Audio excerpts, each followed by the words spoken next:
ഞാനിന്ന് ഉണ്ടാക്കാൻ പോകുന്നത് വളരെ വ്യത്യസ്തമായിട്ടുള്ളൊരു പഴയ നാടൻ വിഭവമാണ് വടുക്. പണ്ട് കാലത്ത് അമ്മമാരൊക്കെ ഉണക്കി സൂക്ഷിച്ചു വെക്കുമായിരുന്നു ഈ വടുക്. പക്ഷേ ഇന്നത്തെ സമയക്കുറവും പരിചയക്കുറവൊക്കെ മൂലം ആരും തന്നെ ഇത് ഉണ്ടാക്കാൻ ശ്രമിക്കാറില്ല. അതുപോലെ കടയിലൊക്കെ ഇഷ്ടമാതിരി വാങ്ങിക്കാൻ കിട്ടുമെങ്കിലും അതിനൊന്നും നമ്മൾ വീട്ടിലുണ്ടാക്കുന്ന ടേസ്റ്റ് കിട്ടില്ലല്ലോ അല്ലെ. അപ്പൊ ഞാൻ ഇന്ന് ഉണ്ടാക്കാൻ പോകുന്നത് മുളക് വടുകാണ്. പലതരത്തിലുള്ള വടുകൾ ഉണ്ടെങ്കിലും അതിൽ നല്ലൊരു ടേസ്റ്റ് ഉള്ളൊരു വടുകാണ് ഈ മുളക് വടുക്. അപ്പൊ ഇതെങ്ങനെ ഉണ്ടാക്കുന്നത് ഞാൻ കാണിച്ചു തരട്ടെ. നമ്മുടെ വടുകിന് മെയിൻ ആയിട്ട് വേണ്ട ഇൻഗ്രീഡിയന്റ് പച്ചമുളക് തന്നെയാണ്. ശരിക്കും ഇതിന്റെ അളവ് പറയുകയാണെങ്കിൽ 1 കിലോ പച്ചമുളകിന് 1/2 കിലോ ചെറിയുള്ളിയും 1/4 കിലോ വെളുത്തുള്ളിയുമാണ്.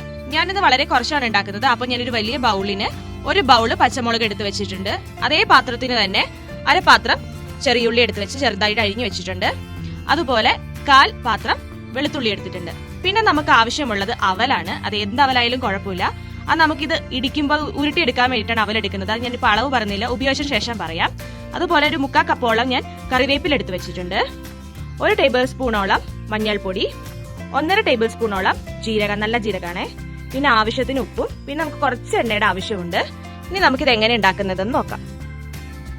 നമുക്ക് ആദ്യമായിട്ട് പച്ചമുളക് വഴറ്റിയെടുക്കുകയാണ് ചെയ്യേണ്ടത്. അതിന് വേണ്ടിയിട്ട് ഞാനിവിടെ 1 ടേബിൾ സ്പൂണോളം നല്ലെണ്ണ ഒഴിച്ചു കൊടുത്തിട്ടുണ്ട്. നല്ലെണ്ണ വേണം ഒഴിക്കാൻ വേണ്ടിയിട്ട്, കാരണം വെളിച്ചെണ്ണ വല്ലതും ഒഴിച്ചിട്ടുണ്ടെങ്കിൽ നമ്മുടെ കാറി പോകാനുള്ള ചാൻസ് ഉണ്ട്, കുറെ നാൾ സൂക്ഷിക്കാനുള്ളതല്ലേ. അപ്പൊ നമ്മൾ നല്ലെണ്ണ ഒഴിച്ചു കൊടുത്തിട്ടുണ്ട്. ഇനി നമുക്ക് അതിനകത്തേക്ക് പച്ചമുളക് ഇട്ട് വഴറ്റിയെടുക്കാം.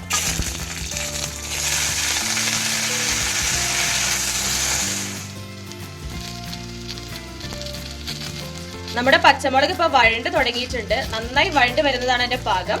നമുക്കത് കുഴഞ്ഞു കിട്ടണം. അപ്പൊ നമുക്ക് അതുവരെ നമുക്ക് ഇളക്കിക്കൊണ്ടിരിക്കാം. നമ്മുടെ പച്ചമുളക് ഇപ്പൊ നന്നായിട്ട് വഴണ്ട് വന്നിട്ടുണ്ട്. നമുക്കിനി ഇത് മാറ്റി വെക്കാം. ഞാനിന്ന് വളരെ നാടൻ രീതിയിൽ ഒരലിലാണ് ഇടിച്ചുണ്ടാക്കാൻ പോകുന്നത്. ഇപ്പൊ ഒന്നും ഒരല് കാണാനില്ലല്ലോ. നിങ്ങൾക്ക് മിക്സിയിൽ പൾസ് ബട്ടണിൽ ഇട്ടിട്ട് അടിച്ചെടുത്താൽ മതിയാകും. ഞാനിപ്പോ ഇനി ഒരലിൽ എങ്ങനെയാണ് ഇത് ഇടിച്ചെടുത്ത് റെഡിയാക്കുന്നതെന്ന് കാണിക്കാം. ആദ്യമായിട്ട് നമ്മൾ വഴറ്റി വെച്ചിരിക്കുന്ന പച്ചമുളക് ഇട്ട് കൊടുക്കാം. ഇനി നന്നായിട്ട് നമ്മൾ ഇടിച്ചെടുക്കും.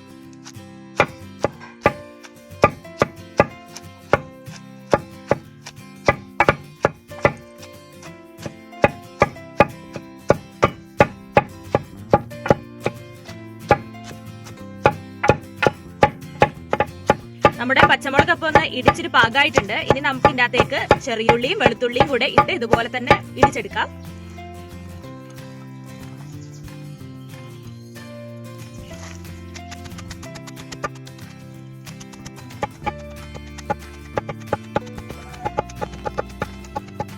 ഇനി നമുക്ക് ഇതിന്റെ അകത്തേക്ക് നമ്മൾ എടുത്തു വെച്ചിരുന്ന കറിവേപ്പിലയും കൂടെ ചേർത്ത് കൊടുക്കാം. നിങ്ങൾ മിക്സിയിലാണ് ചെയ്യുന്നെങ്കിൽ പൾസ് ബട്ടണിൽ തന്നെ യൂസ് ചെയ്യണം. സ്പീഡിലിട്ട് യൂസ് ചെയ്യാൻ പാടില്ല. ആദ്യം പച്ചമുളക് ഇച്ചിരി അരച്ച് കഴിയുമ്പോഴത്തേക്ക് അതിന്റെ അകത്തേക്ക് അടുത്ത സാധനം ഇട്ട് അടുത്ത പൾസ് ഇടുക.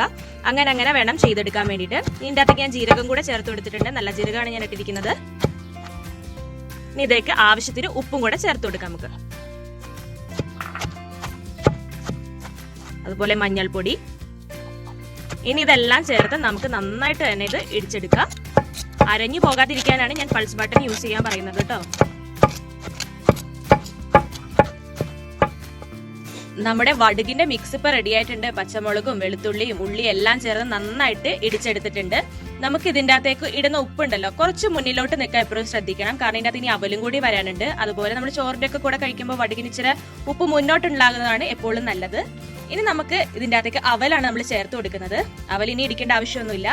നമ്മളിനി ചേർത്ത് നന്നായി മിക്സ് ചെയ്തെടുക്കുകയാണ് ചെയ്യുന്നത്. ഞാനിപ്പോൾ എടുത്തു വെച്ചിരുന്ന 1 കപ്പ് അവല് മുഴുവനായിട്ട് ഇട്ട് കൊടുത്തിട്ടുണ്ട്. 150 ml കപ്പിനായിരുന്നു എടുത്തിരുന്നത്. ഇനി നമുക്ക് നന്നായിട്ട് മിക്സ് ചെയ്തെടുക്കാം.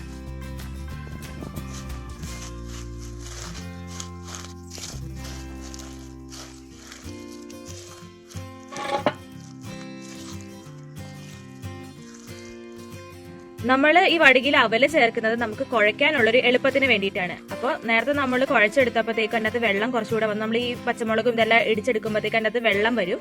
അപ്പോൾ ആ വെള്ളം കാരണം ഞാൻ നേരത്തെ എടുത്ത അവല് മതിയായിട്ടുണ്ടായിരുന്നില്ല. അതുകൊണ്ട് ഞാൻ 1 കപ്പും കൂടി അവല് ഞാൻ ചേർത്ത് കൊടുത്തിട്ടുണ്ട്. നമുക്ക് ഉരുട്ടാനുള്ള ബലത്തിന് ആവശ്യമുള്ള അവല് നമുക്ക് ചേർത്ത് കൊടുക്കാവുന്നതാണ്. ഇതിപ്പോൾ നമുക്ക് ഉരുട്ടാൻ തുടങ്ങിയിട്ടുണ്ടെങ്കിൽ നല്ല ബലത്തിൽ കിട്ടുന്നുണ്ട്. അപ്പോൾ ഇനി നമുക്ക് ഓരോന്നായിട്ട് ഉരുട്ടി തുടങ്ങാം. ഇതിപ്പോ ഞാൻ ഓരോന്നായിട്ട് ഉരുട്ടി തുടങ്ങുകയാണ്. വളരെ ചെറിയ ഉരുളകളായിട്ടാണ് ഞാൻ ഉരുട്ടിയെടുക്കുന്നത്. ചെറുതായിരിക്കും നല്ല ടേസ്റ്റ് ഉണ്ടാവുക. അപ്പൊ ഇതുപോലെ നമുക്ക് ഓരോന്നായിട്ട് ഉരുട്ടി ഒരു പാത്രത്തിലോ എന്തിലെങ്കിലും വെക്കാം. ഞാനിപ്പോ ഒരു വാഴയിലാണ് വെക്കുന്നത്. ഇനി നമ്മളിത് വെയിലത്ത് വെച്ച് ഉണക്കി എടുക്കുകയാണ് ചെയ്യുന്നത്. പ്രത്യേകം കാര്യം ശ്രദ്ധിക്കാനുള്ളത് നല്ല വെയിലുള്ളപ്പോൾ വേണം നിങ്ങൾ ചെയ്തെടുക്കാൻ വേണ്ടിയിട്ട്, ഇത് ഉണങ്ങിയെടുക്കാനുള്ളതല്ലേ. ഇപ്പൊ നമ്മുടെ വടുക എല്ലാം ഞാൻ ഉരുളകളാക്കി വെച്ചിട്ടുണ്ട്. വളരെ ചെറിയ ഉരുളകളായിട്ടാണ് ഉരുട്ടിയേക്കുന്നത്. അങ്ങനെയാണെങ്കിൽ ഉണങ്ങാൻ എളുപ്പമായിരിക്കും. ഇനി നല്ല വെയിലുള്ള സമയമാണെങ്കിൽ ഒരാഴ്ച കൊണ്ട് തന്നെ നമുക്ക് ഇത് ഉണങ്ങി കിട്ടും. ഇല്ലെങ്കിൽ നമ്മുടെ ഉരുട്ടുന്ന ഉരുളയുടെ വലുപ്പം അനുസരിച്ചാണ് ഇതിന്റെ ഉണക്ക് വരുന്നത്. അപ്പൊ നിങ്ങൾ നോക്കിയിട്ട് വേണം ചെയ്യാൻ വേണ്ടിയിട്ട്. അപ്പോൾ ഇനി നമുക്ക് നല്ല വെയിലത്ത് ഒരാഴ്ചയോളം വെച്ച് ഉണക്കിയെടുക്കാം.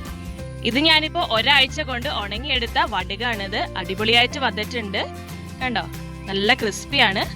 ഇനി ഇത് എത്ര നാള് വേണമെങ്കിലും നമുക്ക് ഇത് അടച്ചുറപ്പുള്ള പാത്രത്തിലിട്ട് സൂക്ഷിക്കാവുന്നതാണ്, ചീത്തയൊന്നായി പോവത്തില്ല. ഇനി നമ്മളിത് ഉപയോഗിക്കാൻ നേരത്ത് നല്ല തിളച്ച എണ്ണയിലേക്ക് ഇട്ടിട്ട് വറുത്ത് കോരി എടുക്കുകയാണ് ചെയ്യുന്നത്. വറവ് ഉള്ളിലാവുന്നത് വരെ വറക്കാൻ ശ്രദ്ധിക്കണം കേട്ടോ. അപ്പൊ നിങ്ങൾക്കിത് തീർച്ചയായിട്ടും ഇഷ്ടപ്പെട്ടിട്ടുണ്ടെന്ന് ഞാൻ വിചാരിക്കുന്നു.